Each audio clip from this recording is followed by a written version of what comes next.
There is a silence deeper than sound, older than time, where the soul remembers what the mind has forgotten, that you are not here to perform, to achieve, to prove. You are here to be. And one man spent his life pointing to this truth with such gentle clarity that even the busiest mind could pause. Thich Nhat Hanh, a Vietnamese monk, poet, and peace activist exiled from his homeland for speaking against war, he didn't teach enlightenment as escape. He taught it as return, to the breath, to the step, to the taste of tea. He called it mindfulness, but it was more than attention. It was love in motion. A way of being fully present, not just during meditation, but while washing dishes, walking, listening, even suffering. His voice, soft like morning mist, carried a message so radical it dismantled centuries of spiritual struggle. You are already what you seek. Not someday, not after purification, now, in this breath, in this heartbeat, in this moment of noticing the light through the leaves. This isn't philosophy, it's fact. The kingdom of God is not a place you reach after death. It is here, within you, around you, available now, if you stop running long enough to feel it. Jesus said, "The kingdom of heaven is within you." Thich Nhat Hanh heard that not as dogma, but as invitation, an urgent call to wake up from the dream of separation. Most people live as if happiness is tomorrow. Peace is when things change. Love is when someone finally sees them. But Thich Nhat Hanh insisted, no, the water is here. You are the wave worrying it's not part of the ocean. The air is here. You are the lung refusing to breathe. The love is here. You are the heart afraid to open. There is no other time. No other place. Just this. Now.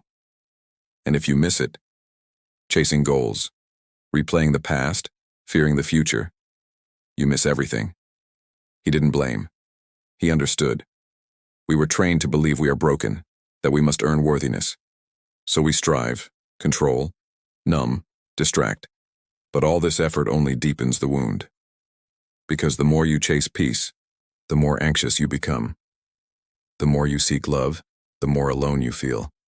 The harder you try to fix yourself, the more you confirm the lie, that you are not enough. Thich Nhat Hanh offered another way. Stop. Breathe. Notice. Let the hand feel the cup. Let the ear hear the silence between sounds. Let the heart remember its rhythm. This is prayer. This is worship. This is resurrection, not of the body, but of awareness. When you return to the now, you rise from the dead, not metaphorically, literally. The false self, the one built on fear, memory, identity, collapses, and beneath it, untouched, unbroken, eternal, is the true self, not a thing, but a presence. The Buddha called it nirvana. Christ called it the kingdom of God. Mystics call it being itself. Whatever name you give it, it is the same. Pure awareness, free from thought, free from time, free from suffering. And it is always here, always now, only waiting for you to stop hiding. There is a story Thich Nhat Hanh often told. A man runs frantically through a forest shouting, "Where is the moon?" He searches everywhere, under rocks, in caves, behind trees. Exhausted, he collapses. A wise woman passes by and asks, "Why do you search?" He says, "I lost the moon." She laughs gently and points upward. He looks. The moon is shining brightly above him. He had been searching so hard he forgot to look up. That is us. We spend our lives chasing peace, love, meaning, when all along, they are right here, reflected in the stillness of our own awareness. We don't need to find them. We need to stop obscuring them with noise. The mind is like waves on the ocean. Thoughts rise, crash, dissolve. But beneath them, the depth remains calm, undisturbed. That depth is your true nature, and it is not separate from God. Jesus said, "I and the Father are one." Thich Nhat Hanh saw this not as claim of divinity, but as revelation of unity, a truth available to all who dare to rest in presence. When you sit in mindfulness, you are not becoming enlightened. You are removing the clouds that hide the sun. You are not creating peace. You are ceasing to disturb it. This changes everything. Because if peace is not something to achieve, then failure doesn't destroy it. Loss doesn't erase it. Grief doesn't cancel it. It remains. Like the sky behind storms, it holds every emotion, every experience, without breaking. This is real strength, not toughness, not control, but openness, receptivity, trust. And from that space, compassion arises, not as pity, not as duty, but as natural expression of oneness. When you see someone suffer, you don't feel distant. You feel their pain as your own. Not because you merge with it, but because you know there is no true separation. You are both waves in the same sea, both expressions of the same light. This is what Jesus meant when he said, "Love your neighbor as yourself," not as moral command, as metaphysical truth. There is no neighbor. There is only you, appearing in infinite forms. So when you feed the hungry, you feed your own hunger. When you forgive your enemy, you release your own chains. When you bless the broken, you heal your own wounds. This is not psychology. This is cosmology. And it begins with one breath, in, out, done with full attention. That breath is a prayer, a rebellion, a revolution. He often said, "Wash the dishes to wash the dishes," not to finish them quickly, not to move on to the next task, but to feel the warmth of the water, the texture of the sponge, the weight of the plate. In that act, the entire universe is present. The sun that grew the food, the rain that fed the crops, the hands that made the soap, all converge in this single moment of awareness. This is sacred living, not in temples, not in rituals, but in ordinary acts done with extraordinary presence. Most people think spirituality is rarefied, reserved for monks, mystics, saints. But Thich Nhat Hanh showed it as the simplest thing. Paying attention, really paying attention, to your child's face, to your partner's voice, to the ache in your back, to the bird singing outside. That attention is love. And love is God, not a being in the sky, not a judge, but the very fabric of existence. Intelligent, aware, compassionate. When you touch it, you don't convert. You remember. You recall that you were never an orphan. You were always held, always seen, always loved, even in darkness, even in pain, especially then. Because love isn't absent in suffering. It is the space in which suffering happens. Like the sky holds storms, love holds grief. And when you stop resisting pain, when you let it be, not fix it, not run, you meet love in its purest form, presence, not doing, being. This is what Jesus modeled. When he touched the leper, he didn't say, "Be healed." He said, "I will it. Be clean." And he touched him. Touch is presence. It says, "You are not untouchable. You are not alone." In that moment, healing began, not because of magic, but because isolation ended. Shame dissolved. Connection flowed. Thich Nhat Hanh lived this. He walked slowly, spoke softly, listened deeply. He didn't rush to answers. He stayed with questions. He didn't avoid pain. He embraced it as teacher. During the Vietnam War, he didn't preach hatred. He organized relief, comforted the dying, wrote poems of peace. He knew violence only breeds more violence, but presence? Presence breaks the cycle, it disarms, it transforms. One mindful breath in the midst of anger can prevent a war. One act of kindness in the face of cruelty can shift history. This isn't idealism. It's physics. Energy follows attention. Where you focus, reality bends. So if you focus on fear, you create more fear. If you focus on love, you amplify love. The world doesn't change through force.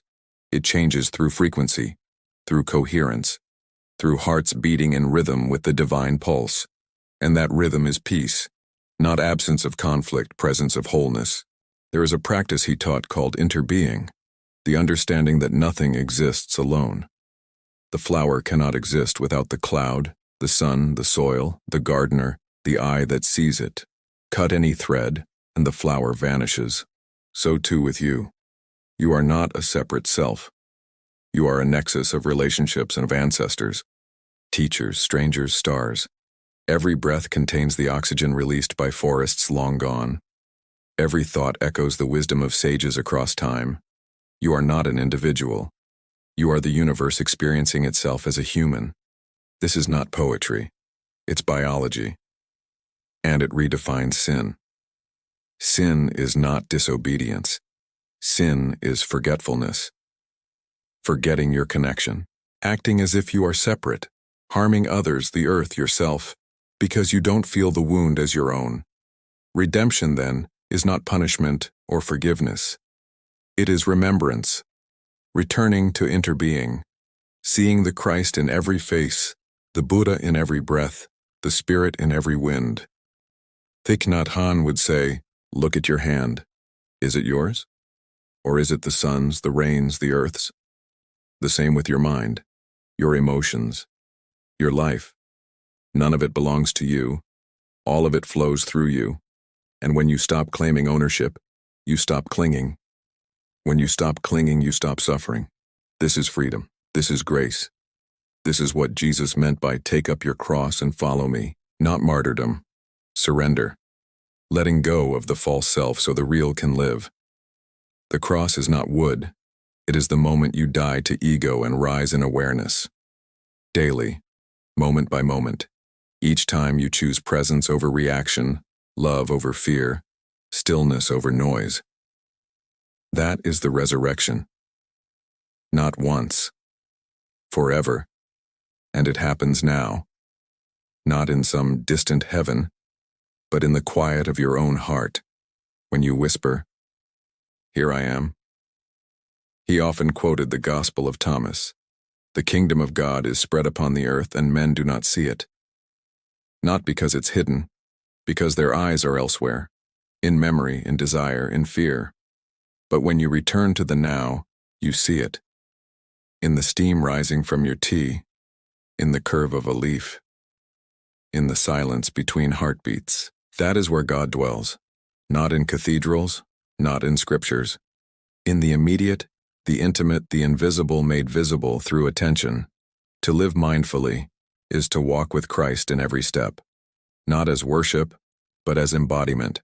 You don't follow him. You become him. The one who calmed storms with presence, who blessed children with touch, who forgave enemies with love. These are not miracles of the past. They are invitations to the present. Can you calm your inner storm with one breath? Can you bless someone with your full attention?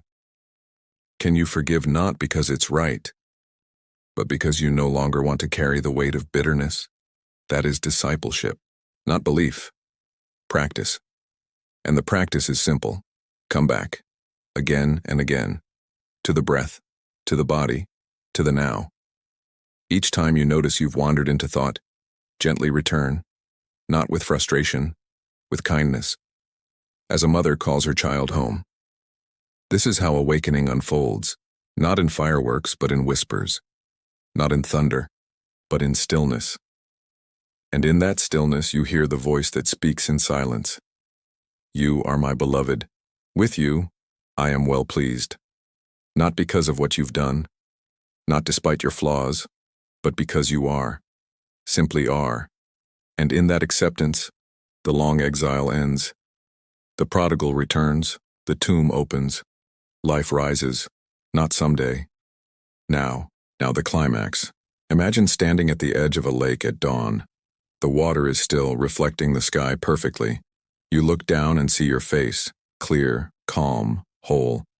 Then a single drop falls, rippling the surface. Your reflection distorts. You react. Frustration, confusion, fear. But then you stop. You breathe. You wait. And slowly, the ripples fade. The image returns. This is the human condition. The lake is your psyche. The reflection is the self. The ripples are the ego, the trauma, the noise. Most people spend their lives chasing the ripples, trying to fix the distortion. But the wise one waits, watches, knows that stillness always returns. Thich Nhat Hanh didn't promise perfection, he promised presence, and presence is enough. So here's your invitation. Tonight before sleep, sit quietly and ask, where was I today? When did I forget myself? Don't judge. Just see. And in that seeing, the first step is taken.